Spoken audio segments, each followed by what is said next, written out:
And it's on a rotation basis. Maybe you're really brave and you want to go work with teenagers, right? Awesome. Brian and Blake are doing amazing ministry there, like life-changing, awesome ministry. You can be a part of that, right, Brian? You're not going to say no to volunteers, right? So go and say yes. And you might just find, because here's what I want to remind some of y'all of something.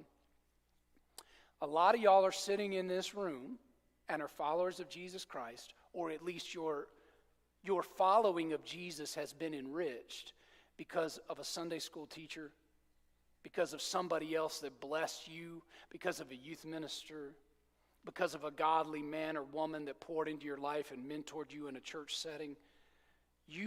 Lots of y'all could tell that story. And so this is your opportunity now to return that blessing back and do that for some of these other kids that need it. So if wherever your yes needs to land, man, just don't be afraid of it.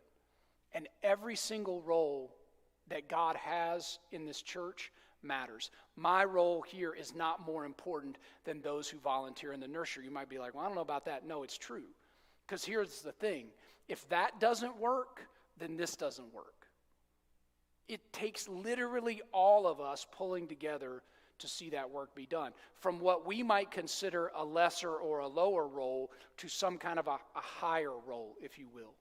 Every one of them matters. I'll finish with this. There's a guy named Charles Plum, and he was a U.S. Navy fighter jet pilot back during the Vietnam era. He flew 75 combat missions. I mean, that's pretty awesome, and that's an amazing responsibility. His plane was destroyed by a surface-to-air missile, and thank God, Plum was able to eject, and he parachuted, though, unfortunately, into the enemy hands of the Vietnamese, and he spent 7 years in a Vietnamese prison.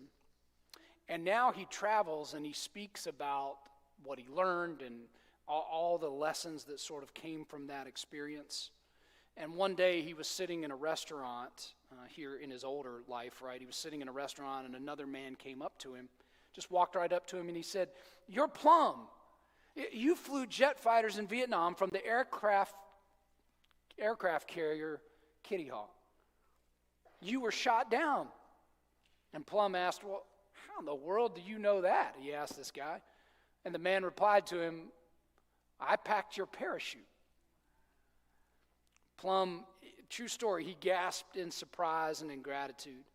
The man, pumped his hand, shook his hand. He said, "I guess it worked." And Plum was like, "Yeah, it did. Thank God. Thank God it sure did. Your chute worked, and I wouldn't be here today if you hadn't done such a great job."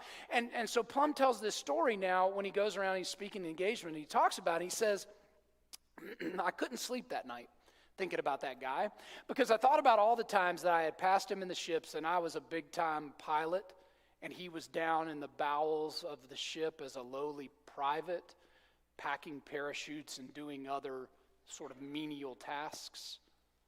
But you can bet that I had a new appreciation for every role on that ship and every role in that service that helped everything work."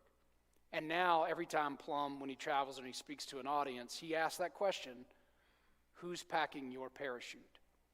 And are you going out of your way to notice them, to appreciate them, and to find your role in the areas that God has called you, recognizing that there is value in every role, and if we don't have people that do them, right, if people don't come alongside to meet those needs, then what needs to be accomplished doesn't get accomplished.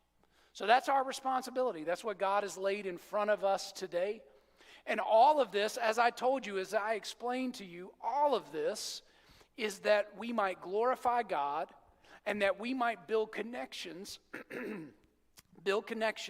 to people who need to know the Jesus we know, that we've taken up the call of servanthood from him and said, "I love Jesus and so I want to serve him." And I want others to know this. And part of how I'm going to do that is I'm going to show them what it looks like. And then I'm going to be prepared to give an answer for the faith that I profess. And that doesn't mean I have to have all the answers, but it means I can tell somebody, hey, Jesus changed my life, and I believe he can change yours too if you'll put your faith in him, if you'll trust him. And so that's the offering for you today too.